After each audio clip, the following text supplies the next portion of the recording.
மனசுல உறுதியோட ஜெயிக்கணும்னு நினைக்கிற பொண்ண ஒண்ணுமே இல்லாமாக்கி தர்மலிங்க மாமாவுடைய கால்ல விழ வச்சு மன்னிப்பு கேட்க வச்ச. ஏன்? இவளோட வாழ்க்கை நல்லா இருக்கணுங்கிறதுக்காக. ஆனா போறாத காலம் மாப்பிள்ளையோட அம்மா இவங்க கல்யாணத்தை திட்டம் போட்டு நிறுத்த பாத்திருக்காங்க. அது எல்லாத்தையும் பொறுத்துக்கிட்டு பொறுமையா எல்லா பிரச்சனையும் எதிர்த்து நின்னு இன்னைக்கு இவ காதல ஜெயிச்சு நிக்கிறா. எழில் மாப்பிள்ள இவள தாங்கி நிக்கிறாரு.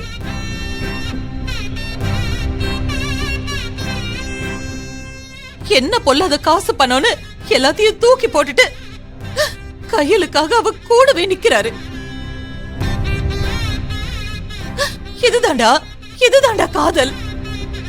சும்மா யாருக்கும் தெரியாம திருட்டுத்தனமா போய் தாலி கட்டிட்டு வந்து நிக்கிறது இல்ல.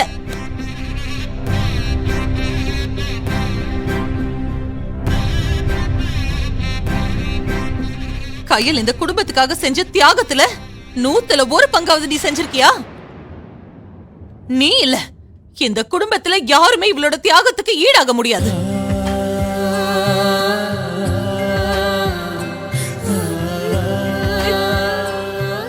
அது என்ன கேட்ட?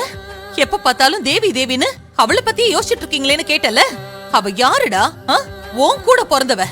அவளுக்கு ஒண்ணுனா கூட பிறந்தவன் நீ தானே துடிச்சிருக்கணும். ஆனா அவளுக்கு ஏதாவது ஒரு பிரச்சனை வரும்போது நீ போய் பேசினியா? இல்லல, என் பொண்ணுதான் எல்லாத்தையும் சரி பண்ணி அந்த கல்யாணத்தையும் நடத்தி வச்சா. அவளோட சுயநலவாதி.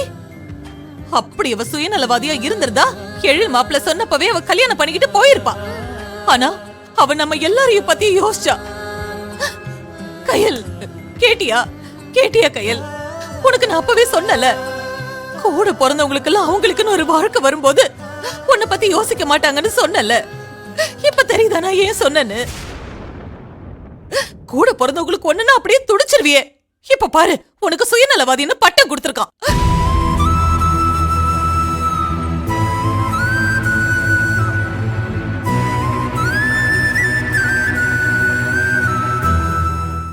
ஏண்டா, நீ பண்ற தப்பெல்லாம் பண்ணிட்டு வந்துட்டு குரல் வசதி பேசினா நாங்க கேட்டுட்டு அமைதியா இருந்துருவோம் நினைச்சியா? பெத்த புள்ளன்னு கூட பாக்க மாட்டேன். என்னம்மா என்ன பேசிட்டு இருக்க நீ? நானா பேசல கயல், இவன் தான் பேச வைக்கிறான். ஏமா, உனக்கு மன சொன்னது புரியல?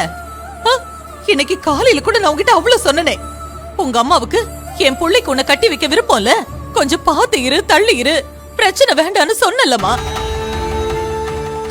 இப்ப பாத்தியா எங்க கொண்டு வந்து நிப்பாட்டி இருக்குன்னு?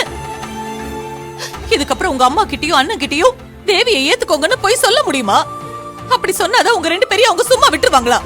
இல்ல ஆண்டி. பேசாதமா, நீ பேசாத. உன் மேல ஒரு நல்ல அபிப்பிராயம் வச்சிருந்த. நீயாவது அவன் தாலி கட்ட வரும்போது தடுத்து நிப்பாட்டி ஊர் அறிய கல்யாணம் பண்ணிக்கலாம். இந்த மாதிரி திருட்டு கல்யாணம் வேண்டான்னு சொல்லி இருக்கணும்ல. சொன்னியா நீ? ஐயோ, நான் சொல்றத கேளு. போதும் போதும். உங்க 2 பேரோட சுயநலத்துக்காக எல்லாத்தையும் பண்ணிட்டு என் பொண்ணோட வாழ்க்கையை கெடுத்துட்டீங்கல்ல. மா, என்னமா ஷாலினியை திட்டிட்டே இருக்க?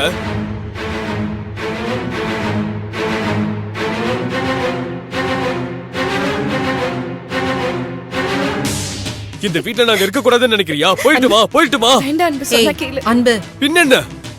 ஏதோ நடந்து போச்சு, அதோட விட வேண்டியதானே. இங்க பாருங்க, இவ பெரிய இடத்துல வாழ்ந்த பொண்ணு, செல்லமா வளர்ந்த பொண்ணு. இவளுக்கு இங்க என்ன மரியாதை இருக்கணுமோ அது இருக்கணும். இல்லையா நாங்க எங்கேயாவது ஒரு வீடு பார்த்துட்டு போயிட்டே இருக்கோம். டேய் போடா போடா. என்ன ஒரு மாசத்துல போஸ்டிங் வந்துருன்னு திமிர்ல பேசிக்கிட்டு இருக்கியா? வேணாண்டா, உன்னை இப்படி பார்க்கவே எனக்கு பிடிக்கல. டேய், இதுக்கு முன்னாடி நல்லா தானே இருந்த, ஏன்டா ஒரே நாள் இப்படி பேசிக்கிட்டு இருக்க? தெரியாம நடந்துச்சுன்னு சொல்லிட்டு அமைதியா இருந்துக்கோ. இப்படி ஓவரா பேசிக்கிட்டு இருந்த நல்லதுக்குள்ள சொல்லிட்டேன். என்ன நல்லால ஆளாளுக்கு மிரட்டிட்டு இருக்கீங்க? வேணாம், நாங்க இங்க இருக்கணும்னு அவசியமே இல்ல. ஷாலினி, நம்ம இங்க இருந்து போயிடலாம். இல்லன்னா பேசி நம்மள மட்டம் தட்டிட்டே இருப்பாங்க. வா போலாம். அன்பு, மூர்த்தி, ஏன் டென்ஷன் ஆகுற? எல்லாரும் கொஞ்சம் அமைதியா இருங்க. நடந்தது இதுக்கப்புறம் மாத்தவே முடியாது. தேவியோட வளகாப்பு நல்லபடியா நடக்கணும். அதுக்கு என்ன பண்ணலாம்? அவங்களை எப்படி காம்ப்ரமைஸ் பண்ணி இதை நடத்தலாம்னு மட்டும் யோசிங்க. அதை விட்டுட்டு ஆளுக்கு சத்தம் போட்டுட்டு இருந்தா நமக்கு தான் பிரச்சனை அதிகமாகும். என்ன மூர்த்தி? தேவி அழாத தேவி. தேவி நீ அழாத, எல்லாம் நல்லபடியா நடக்கும். இங்க பாரு, உன் வளகாப்பு எங்க நடக்கும் எப்படி நடக்கும்லாம் எனக்கு தெரியாது. ஆனா உன் வளகாப்பு நடக்கும். அதுல உன் புருஷனும் அத்தையும் கண்டிப்பா இருப்பாங்க. அதுக்கு நான் பொறுப்பு.